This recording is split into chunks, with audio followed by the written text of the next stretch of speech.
Okay, everybody, hello and welcome to the A+ 1101 CompTIA practice exam. Today we're going to be looking at practice exam objective, or exam objective 2.4, and specifically we'll be looking at the following. We'll be looking at different servers and their roles. So I'll give you some practice questions on those, give you detailed explanations on those, so you should have no difficulty identifying different servers and the different server roles for the exam. You should be ready to smash that. We'll look at these different internet appliances. We'll look at spam gateways, unified threat management, load balancers, and proxy servers. You'll be ready to kill those in the exam, ready to go. Easy peasy, lemon squeezy, as we used to say in primary school here in Australia. And we'll also look at what is a legacy system, what is an embedded system, and what is SCADA. And then finally, what is meant by the term Internet of Things. We'll look at all this, practice questions on all of this, detailed explanations on all of this coming up. Starting right now with question number 1. Which of the following server types primarily handles IP address assignment for network devices? A. DNS, B. DHCP, C. File share, or D. Print server?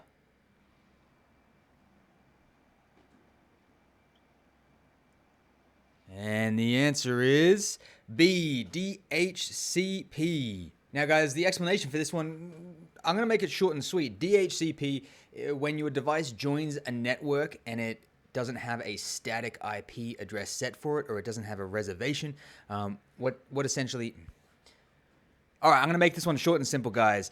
DHCP, essentially, when your device joins a network, the DHCP server is like, all right, man, I got a bunch of IP addresses over here, and whenever anyone joins my network, I'm going to give that out to them once they request it in order for me to be able to know who they are, so I know what their IP address is, so that I can direct the relevant traffic to them and direct the relevant traffic that they send me to where they want it to go. So when they join my network, I'm going to give them an IP address based off of my little storage container of IP addresses. That's essentially what a DHCP server does. If you want to read that detail that's on the slide there, more than welcome to do so, but I'm going to draw your attention to the picture here on the right. This is the DORA process that a device goes through when it joins a DHCP server. So your little laptop opens up, you join the Wi-Fi network, your device sends out a broadcast saying, hey, yo, any DHCP servers out there? I need an IP address.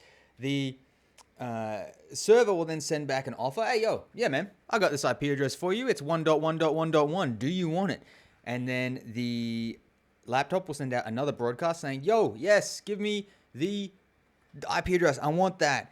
It's then acknowledged, and that IP address has been leased out to that device. Okay, so that's the rough process that goes on there. The DORA process for DHCP leasing. Hopefully that makes sense, guys. I'm going to go ahead and take a look at some of the other options that were potentially there to choose from. We also had DNS.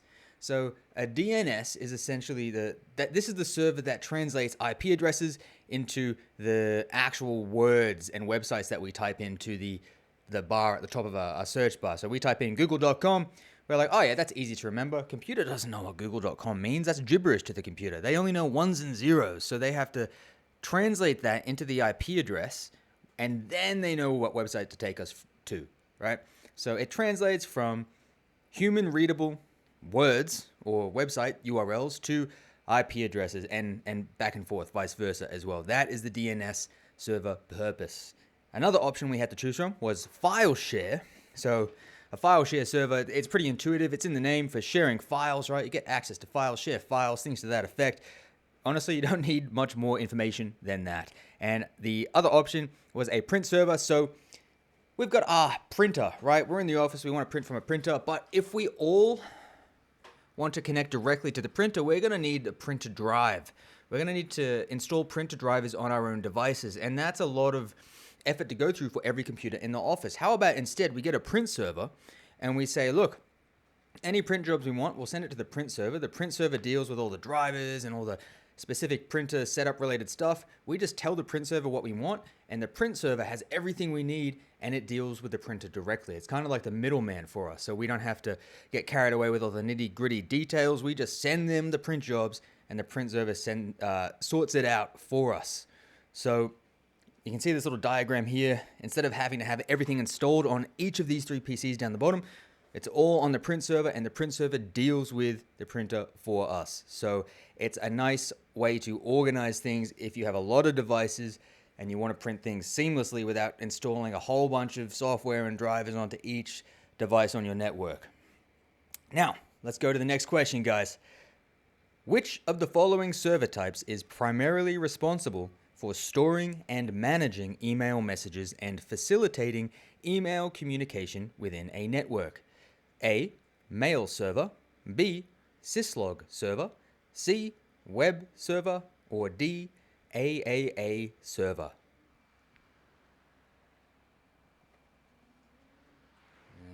And the answer is A. Mail server. Again, guys, that one's kind of in the name there, isn't it? Mail server, it deals with emails, you know, sends emails, receives emails, that kind of thing. So mail server, any email-related tasks, really, if it's an email, it's a mail server doing the job. Stores emails, manages emails, allows you to send and receive your emails. Anything about emails, it's a mail server. Intuitively, that makes sense, right? Another option we had there was a syslog server. Now, you got a lot of devices on your network. You got switches, you got hubs. Probably won't have hubs, right? We don't want them. They're kind of outdated. But you got switches, you got routers, you got, I don't know, whatever you got out there. Syslog server is a server that collects all of the relevant log information and puts it in one central location, so you don't have to, you know, log into each individual device, because that's a lot of effort and time wasted there. Instead, it's all in the one place. And if you're going on to do cybersecurity, then you'll be dealing with this idea a lot, particularly in your Security Plus. You'll be dealing with the idea of a syslog server that collects all the data, interpreting that data, where are the threats, where are the vulnerabilities, that kind of thing. So syslog collects information and puts it in the one place for you. Another option was a web server. Anything web related. It does web requests. Anything that is an internet related request, HTTP, HTTPS, all that kind of stuff is done through a web server. Some more information for you there on the slide. But again, guys, this is just a quick recap, quick overview to test your knowledge and give you some explanations, not going all the way deep diving in depth. Moving on to the next potential option you could have chosen from, which is an AAA server. This stands for Authentication, Authorization, and Accounting. So you want to connect to your company's network, that's fine, but the AAA server wants to check your ID first. They want to make sure you're actually meant to be joining this network. We don't just let anyone in here, buddy. You got to make sure you're, certified and you got the right documents in order. You got a username, you got a password. Oh, great, man. Come on in, join the network. No worries, no walkers. It's like the security guard, He wants to check your login information before he gives you access to the network, essentially. So that's what an AAA server does. And honestly, that's really the only kind of concept there that you need to know for the exam. If you understand that general concept, you should be sweet. Just know what it does. That's pretty much it. You might also be asked, what server type is being described in the scenario? So they'll give you a scenario and ask you what server type is happening or is being used in the scenario. They might tell you that, hey man, we got this kind of job to do. Which server type do you recommend we use for this job? They might also ask you to match the server type with the service that server type provides, maybe in more of a performance-based question type situation. That being said, guys, we're going to go into the next question. Now we're looking at internet appliances. So, what internet appliance provides comprehensive security features such as firewall, antivirus, and intrusion detection in a single device? A. Spam gateway. B. UTM. C. Load balancer. Or D. Proxy server.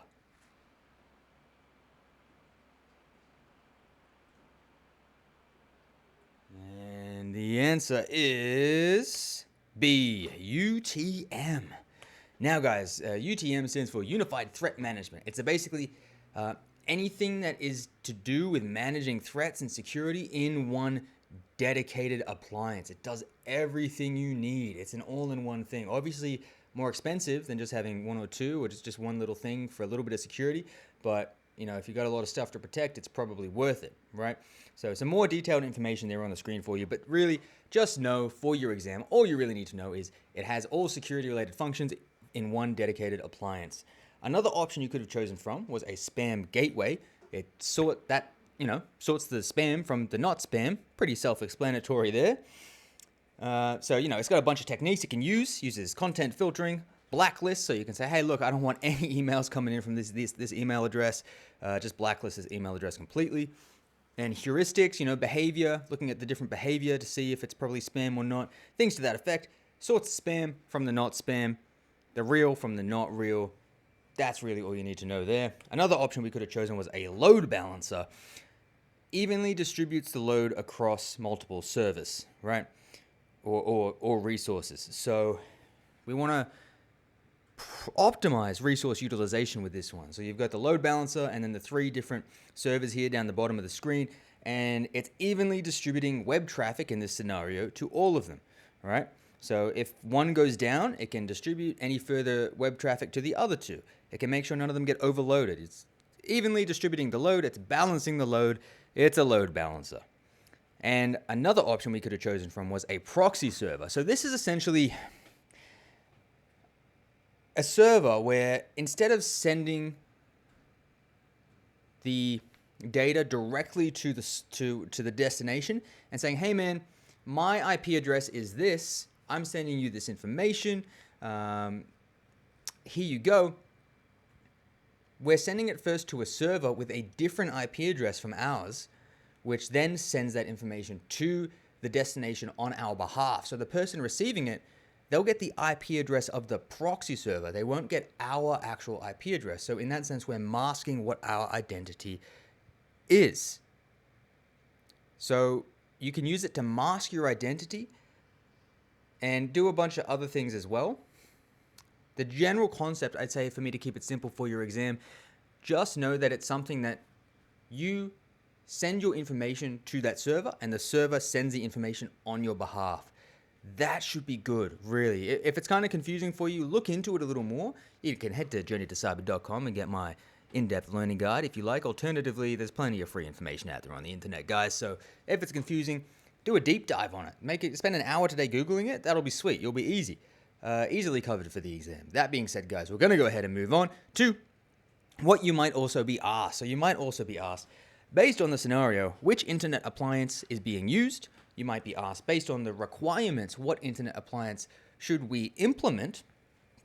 And you might also be asked to I think that's meant to say match, the internet appliance with its purpose. So basically, guys, just know what the internet appliances do, know when you would use them, you'll be sweet.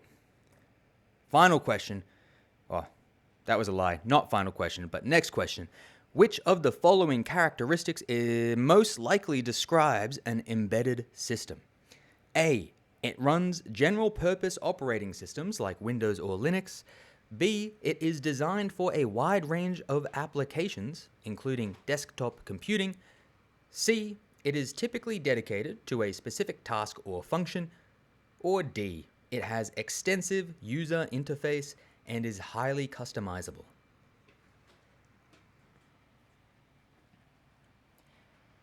And the answer is C. It is typically dedicated to a specific task or function. So guys, embedded systems, long story short, they're things that are designed for a very specific purpose. Think about the thing on your fridge that has a digital interface. It's not meant to be fully customizable to be able to like hack into your neighbor's Wi-Fi network or anything like that. You use it to set the temperature of your fridge.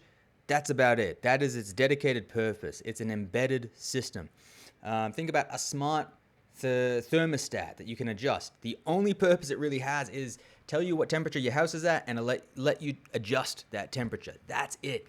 There's not a lot of customization. If you want to really change anything, you're going to need to call up the manufacturer because you more often than not cannot do that yourself. There's almost no customization options. If you got to update the firmware, you probably have to call up the manufacturer as well.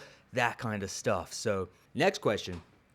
Which of the following scenarios is most likely an indication of a legacy system still in use within an organization's infrastructure? A cutting-edge software company implementing the latest AI and machine learning algorithms for data analysis. B, a healthcare facility utilizing modern IoT devices and telemedicine solutions for patient care. C, a logistics company employing real-time blockchain technology for supply chain management. Or D, an established government agency operating an outdated COBOL-based mainframe for its administrative tasks.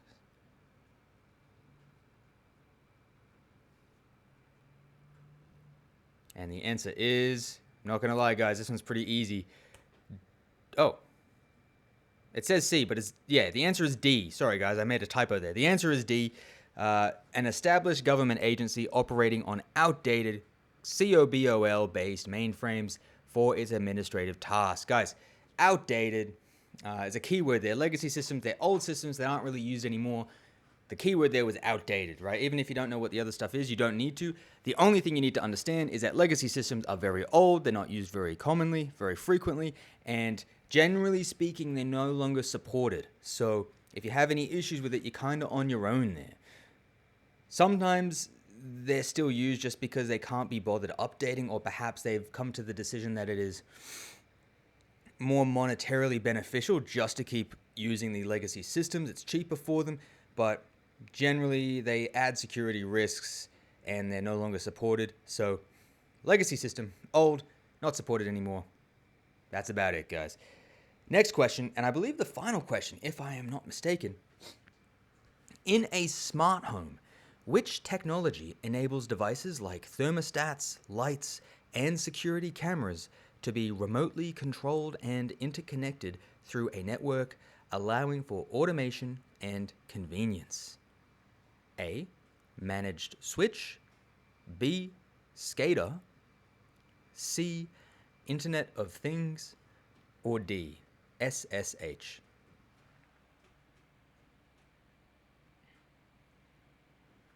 And the answer is C, Internet of Things. You're thinking your thermostat, you're thinking your fridge, the little digital thing on your fridge, things that generally have only recently kind of gotten internet connection, they're connected to the internet. Internet of Things. It's like things that are small, simple, not like a complicated or complex device, but they connect to the internet. Now, you might be thinking, wait a second, a lot of those examples were also embedded systems. Embedded systems can also be Internet of Things devices. It doesn't have to be one or the other. So, a Wi-Fi thermostat connects to the internet a lot of the time because you're able to manage it through Wi-Fi, but it's also an embedded system. So they're not mutually exclusive terms. Now, another option there was SCADA, which stands for Supervisory Control and Data Acquisition. This is essentially, you've got a lot of, you've got like a mechanical processing plant, for example. You are going to have sensors that are going to relay information to a central, what's it called when you manage things and you look at them, a central, like what this guy's doing in the picture, like an observation center kind of situation. You've got these sensors that are sending that information to that center and telling you what's going on, the temperatures, the speed of the fans, if there are any issues that have been detected, and you can then manage it from that central kind of control center. Now,